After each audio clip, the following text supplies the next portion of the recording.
Hello guys, today I'm gonna talk about some Arena Solare basics. I think if you're a new guy or even an older guy, you should still get some information that is pretty important in here. So stick around and pause, read the things, and digest everything. Use a bit your imagination, and yeah, let's go into it. Round one, um, we will call this the target assignments. You should know who you want to go for, right? So ask yourself, what can you catch? What can you pressure? When you see the matchup, you should imagine a few scenarios and think about the enemy class and think how you interact with that and what can you catch. Or if you don't have grabs, maybe, or uh, it's harder for you to CC somebody. Maybe you're a good target like an archer or something like that, and you can just DPS, right? And anyway, you should round one. You should think of your target before the round one starts.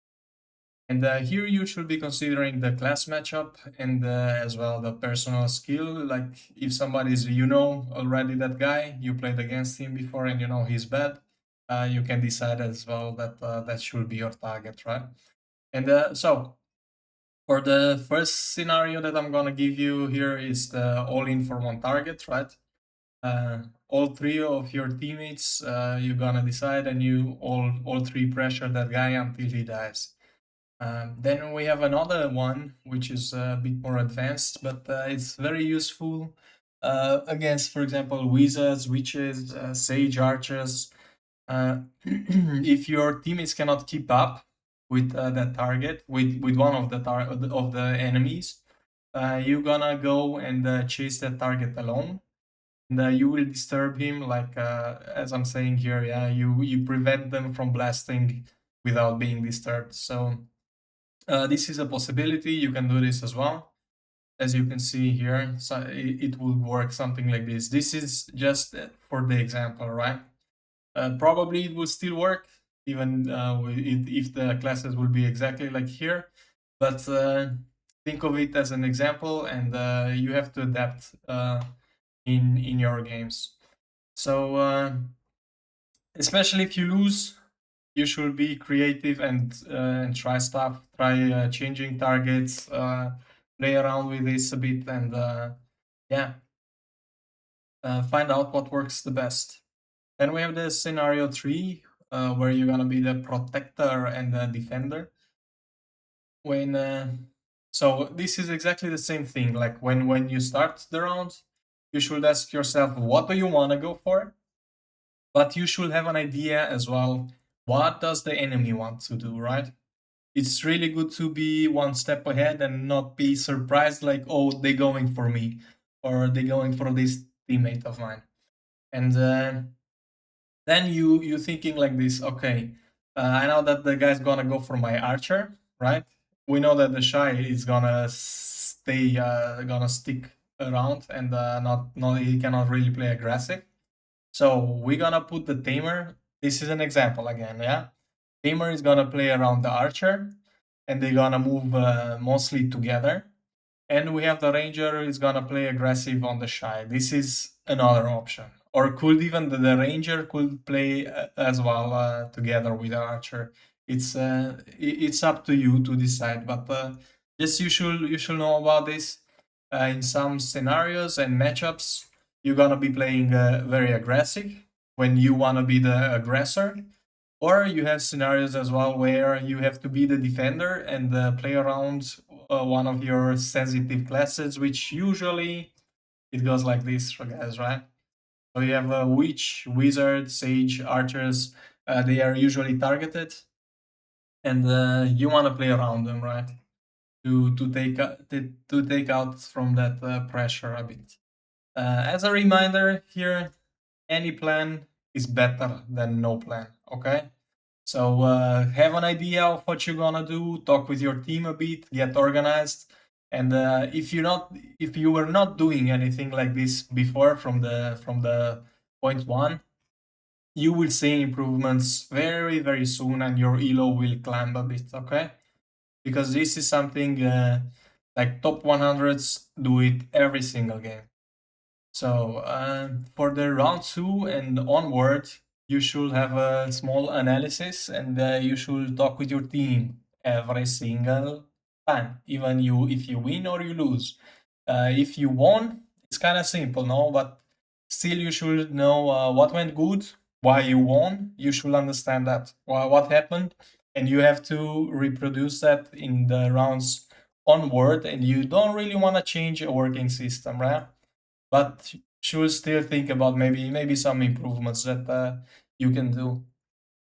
Then on a loss, of course, you should talk about a few more things like what went good, what was going okay-ish, but then what happened, why we lost, and what can we improve, what can we change, and you should be thinking like terrain. You can take the fight in another spot, maybe change the target, or maybe play more defensive around your teammate, right? The thing that you should really avoid is do not do the same things 3 rounds in a row, okay? It's not gonna change things. If you are winning, do the same things three rounds in a row, because it means they're working, right? If you're losing, don't do the same things all over around. At least try something. The worst thing that can happen is you experience something, you testing some stuff, and you're gonna see. I don't know. Maybe you learn something new, right? So then we have the third point, and I'm calling this the running guard. Uh, People should know how to run, because I've seen people a lot in my games. I have a few games played already. I am top 100 for a while, and I'm gonna stick around on 2 accounts probably. And I've seen this shit so many times, and it's very frustrating when your teammate is running to the edge of the map, and then he's coming back from the edge of the map and going to the other edge of the map, and you end up in a Need for Speed chasing cars. I don't know, very very weird, right? So this is the imagine this is the map, and these are the edges, right? This is what I'm trying to point out here. Don't just go straight away like an arrow. Nobody's gonna help you at the edge of the map, right? This is working in Tom and Jerry. Stick around your teammates, run around them like this. Okay, this is what you have to have in your mind. You're running circles around them, you run over them, back and forth, and make your enemy. This is the idea. It's about numbers. Make the enemy run through your teammates. They're gonna take damage. They're gonna get CC'd maybe, and you're gonna get a lot of value out of it. Instead of you going just like this, enemy is gonna be behind you, your team is gonna be behind your enemy, and it's just very chaotic and very brainless, like a headless chicken, right? Do not run like that. Another point here should be use the terrain to your advantage. Try and scout the maps. You should learn the terrain spots like cliffs. You know, there are cliffs where you can climb. There are stones that are path blocking, which are very useful. There are a few spots in the current maps right now, and there are a few bushes as well. You can just go there for a bit, and it's gonna be at least harder for the teammates to target you, or like grabs, for example, are very hard to do in the bushes, right? Anyway, use everything to your advantage. Usually, when the Solare season starts and the maps are presented, you should do a few practice maps and go move around and scout the map and see what you can use, what works the best with your class. Okay. Then, yeah, make it hard for the enemy to catch you while out-trading them in damage. This is what I meant. Numbers. If you run around your teammates, these 3 guys are gonna go for you, but meanwhile, your teammates gonna hit them as well, right? So that's a decent trade, and while they are chasing, they're gonna be with their backs to your teammates most of the time. If you run smart and you do your movement right, you're gonna make them take more damage than the damage you are taking, and that's what you actually want. Now I'm gonna talk about some other small things. I mean, small but kind of big, because these mistakes I've seen very, very much, and I think people should be more aware of this, right? So this rule is gonna be called 3 greater than 2. And here we have the 3v2 scenarios where you killed somebody, and some people are considering that you should still chase, even if you don't have V. You just go and go all in until everybody is dead, and it happens many times that somebody gets killed and you turn from a 3v2 into a loss, right? So, what you should be very aware is that you are 3, they are 2, you are winning already. You don't have to kill anybody. All you have to do is stay safe. So no need for dangerous plays, right? Do not do this. If only you have V, okay? If you still have V, then you can go and play around and try grabbing, try doing some crazy stuff, right? And maybe you catch somebody. After you use your V, there is no need, and it's extremely dangerous, and that's how you're gonna lose rounds if you're still playing aggressive and you're playing very, very dangerous. That's how you lose the rounds. So if you don't have the V, do not do any Superman stuff. Go hide, play very safe. And again, I'm gonna mention this. Use the terrain for yourself, like in the I think it's called the Onun's map, if I'm not wrong, the one with the stairs. You can go up the stairs, you can drop down, and you can repeat that all over again until the round is over and nobody can catch you. So know how to use. Again, this is extremely important. The terrain and the running art, they cannot catch you most of the times unless you have some very slow classes. Then okay, you can adapt to that, but there is always something you can do, and just play safe. Now a few unspoken rules that I've seen these mistakes happening a lot as well. When all 3 enemies are low, for example, a lot of people get baited.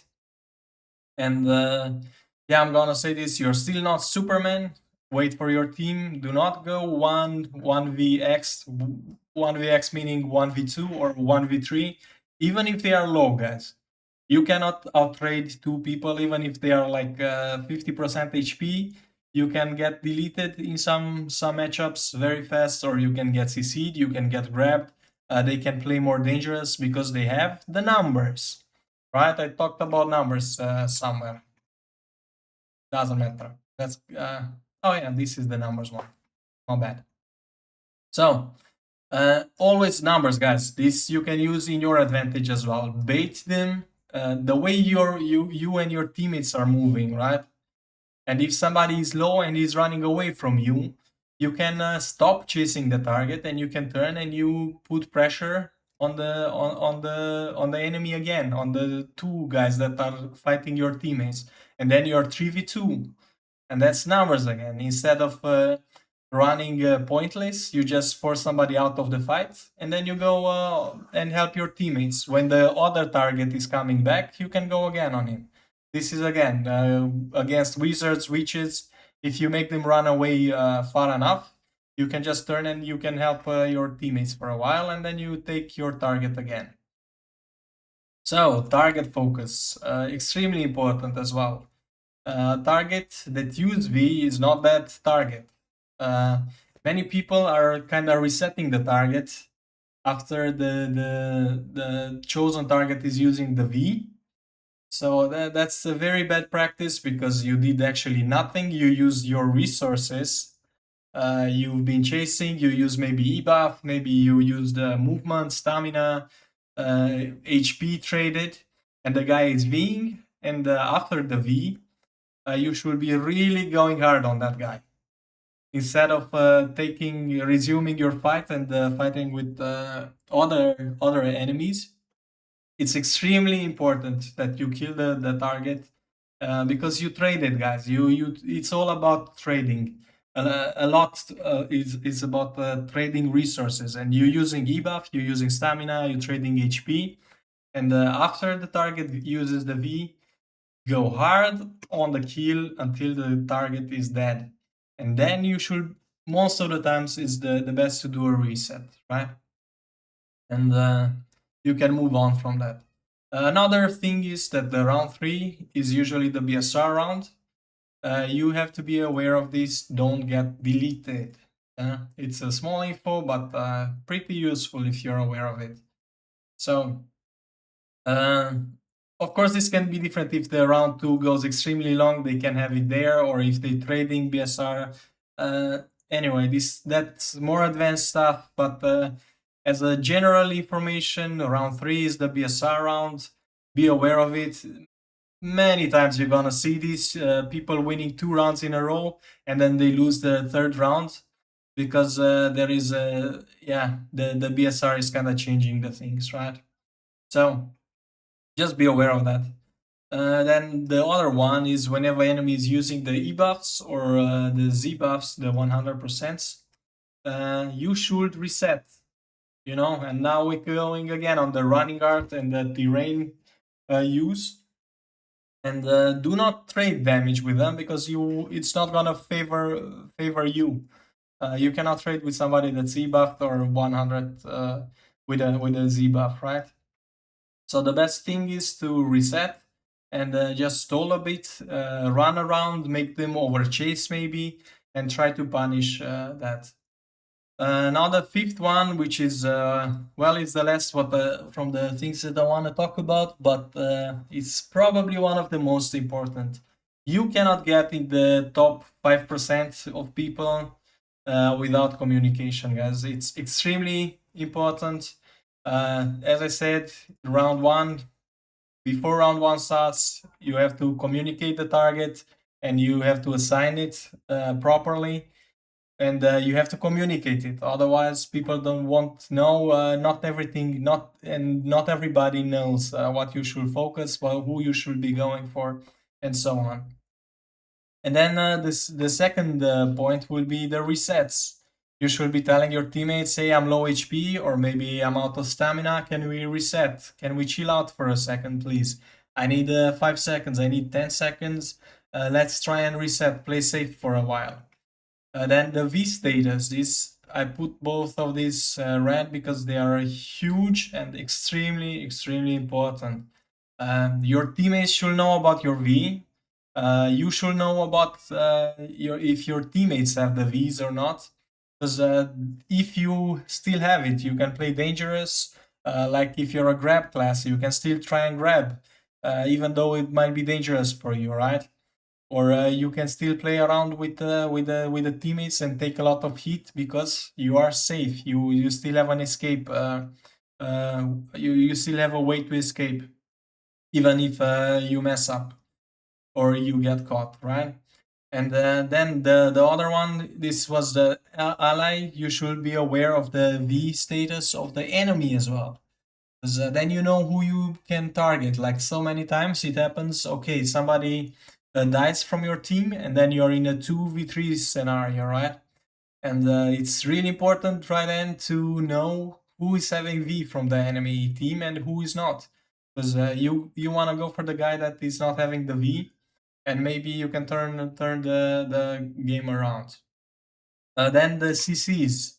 Whenever you CC somebody, you should call out the way you CC the guy, because there is a huge difference in the things. And for example, like knockdown and the bound can look very similar, and it's hard to tell just from the animation. Uh, so you should call it, and so that your teammates know, okay, it's a 2 second or it's a 4 second. When do I have to re-CC, right? And whenever you cannot re-CC, you should be asking for it as well. Um, then you should be called. You should call if somebody is capped. If you by mistake did it, it's fine, but your teammates should know about it. Because somebody who's on the ground and got capped, and he's gonna stand up in 2 seconds maybe, or 1 second, or extremely way sooner than your teammates are expecting it. That guy can grab somebody, or he can turn around and go and do a back CC or something like that, right? So your teammates have to be aware of that. It's fine, it happens.